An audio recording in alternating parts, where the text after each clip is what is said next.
광주와 전남 지역에 많은 비가 내리면서 피해가 잇따른 가운데 강기정 광주시장이 유럽 순방길에 올라서 논란이 되고 있습니다. 강 시장은 세계 양국연맹 총회 참석 등을 위해서 지난 22일에 출국해서 다음 달 2일까지 유럽 4개 나라 6개 도시를 방문하는데요. 그런데 문제는 강 시장이 출국한 날 이미 호남 일부 지역에는 강한 비가 내리고 있었고 이후 더 많은 비가 예보된 상태였다는 거죠. 어제는 광주 지역에 호우경보가 내려진 가운데 광주광역시 재난안전대책본부가 비상 3단계를 발령하고 전 직원 비상근무를 소집하기도 했습니다. 강 시장은 전화로 재난안전대책본부 회의에 참여해 집중호우에 철저히 대비할 것을 지시했습니다. 하지만 국민의힘은 물난리 예고에도 버젓이 해외로 떠난 강기정 시장과 민주당은 염치가 있느냐고 비판했습니다. 그러면서 민주당에 강 시장에 대한 강력한 조치를 요구했는데요. 앞서 민주당 박병석, 박정, 윤준병, 최기상 의원도 베트남 출장길에 올라서 논란이 됐죠. 당시 민주당 원내 지도부는 수해 기간 해외 순방이 부적절하다는 의견을 전달했는데요. 이번 사안에는 어떤 반응을 보일지 주목됩니다. 국민의힘은 전국적인 비 피해 속에 골프를 쳤다가 논란이 된 홍준표 대구시장에 대한 징계 절차에 들어갔죠. 홍 시장은 징계 수위 결정을 앞두고 수해 복구 활동에 나섰습니다. 화면 함께 보시죠. 노란색 작업복을 입고 장화를 신은 홍준표 시장. 삽으로 열심히 진흙을 퍼내고 있는데요. 대구시 공무원 100명과 함께 경북 예천에서 수해 복구 작업에 나섰습니다. 내일까지 사흘 동안 봉사활동을 이어갈 예정인데요. 내일 26일에 당 윤리위가 자신에 대한 징계 수위를 결정하는 걸 의식한 행보 아니냐는 시각도 있습니다. 홍 시장이 직접 윤리위에 출석해서 입장을 밝힐지 주목되는데요. 홍 시장의 사과와 수해 복구 작업 등의 행보가 징계 수위 결정에 영향을 미칠지도 관심입니다. 정치권에서는 이 발언도 화제가 됐습니다. 기명 투표하자. 앞서 자신에 대한 체포동의안이 국회에 제출되면 불체포 특권을 포기하겠다고 선언한 민주당 이재명 대표가 체포동의안 표결을 기명으로 바꾸자는 당 혁신위 제안에 이렇게 답한 겁니다. 이재명 대표의 발언을 들어보시죠.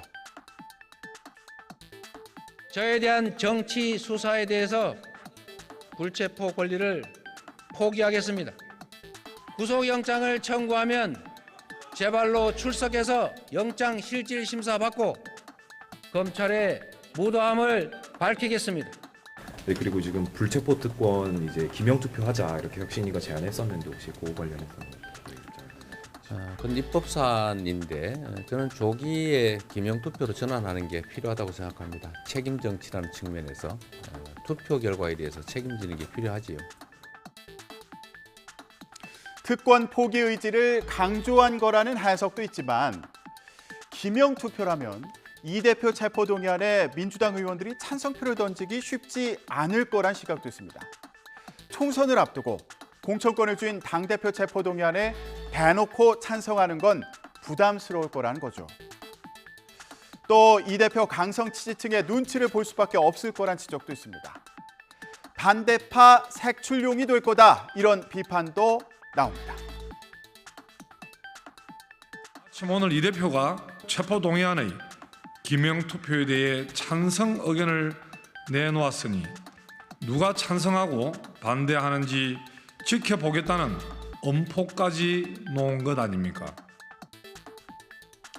불체포 특권에 대한 이재명 대표의 발언이 관심을 끄는 건 검찰이 이 대표에 대한 구속영장을 또 청구할 수 있다는 전망 때문입니다. 쌍방울 불법 대북 송금 사건 연루 의혹을 받는 이화영 전 경기도 평화부지사가 최근 진술을 번복해 이 대표에게도 관련 내용을 보고했다고 진술했다는 언론 보도가 배경인데요. 이와 관련해 민주당은 검찰이 조작 수사와 언론 플레이를 하고 있다며 사건을 수사하고 있는 수원지검을 항의 방문했습니다.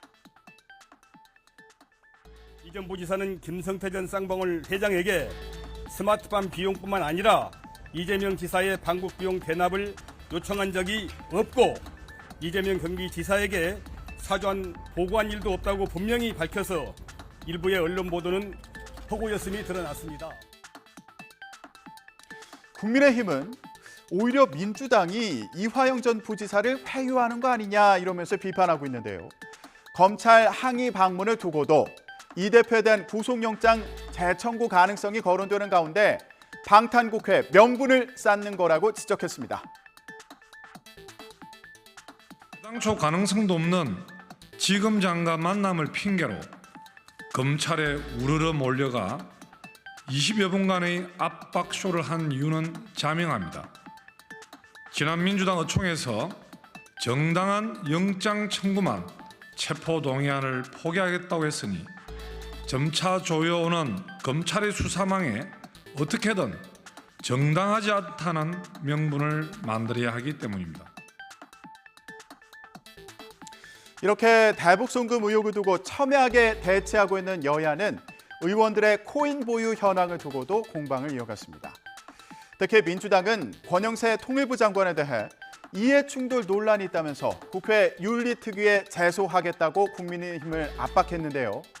국민의힘은 국회 윤리심사자문위에서 제명을 권고한 김남국 의원 물타기라면서 맞섰습니다.